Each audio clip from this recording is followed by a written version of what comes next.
bamboo, about three things and maybe a little bit more that are related to bamboo.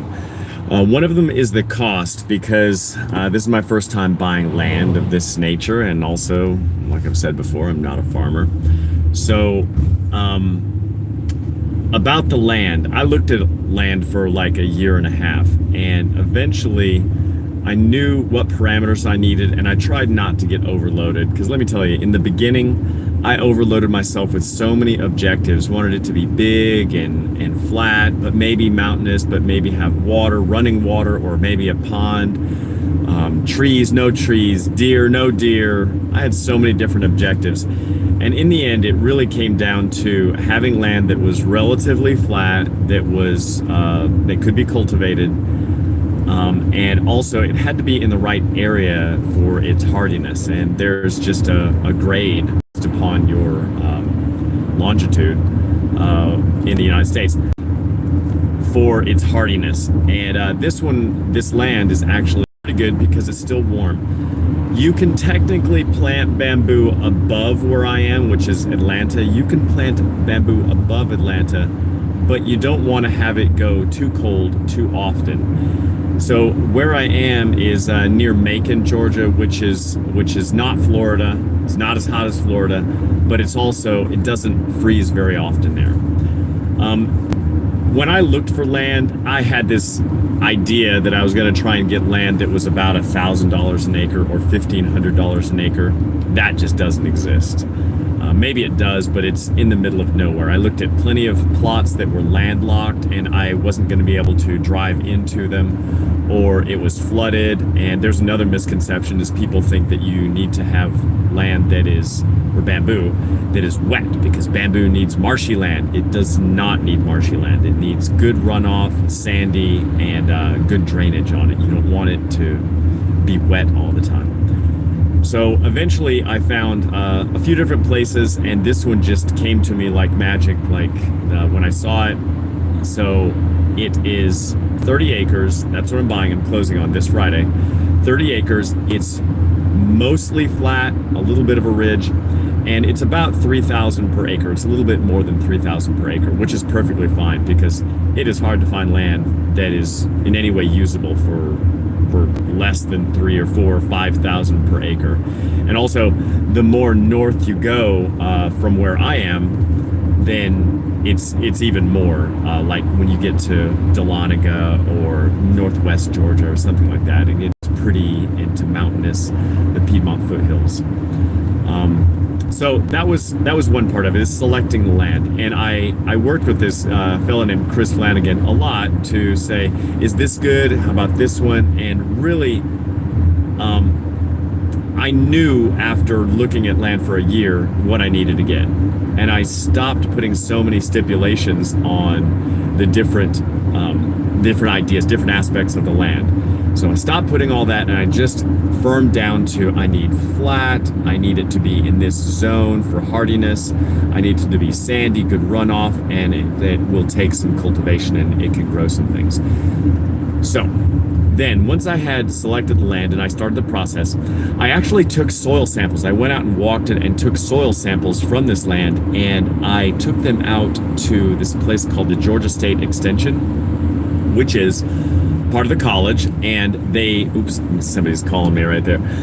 So the Georgia State Extension actually takes this these two soil samples, mixes them together, and then they tell me what it needs based upon the crop that I intend to farm. So it took a week, and it cost $15 per soil sample, 2 of them, and then they came back and said I need some lime. That's pretty much it. Now they have many different types of plants that you can select, and then they'll tell you what it needs in order to run properly.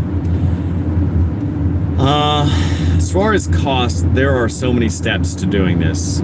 Obviously, I've got the first one, which is getting the land, but now I need to clear the land. And I was just at an event where I was telling one of my friends about it, that I had bought a bulldozer, and it was $3,000 for a bulldozer, which is a small, and it's an older bulldozer, but it's lightweight and it should do the trick for what I need to do. Now, a $3,000 2.5-ton bulldozer is not going to pull up stumps. That's not what it's going to do. It will clear flat, small trees and brush. That's what I expect it to do. If I have to do anything bigger, you're gonna have to get a big one. But one of the interesting things that my friend Jason Brewer said was, so you're getting this small bulldozer and you're going to trade your time for money, right? You're right. I am trading time for money. I don't have unlimited time, but I also don't have unlimited money, and I do need to make my way through this property.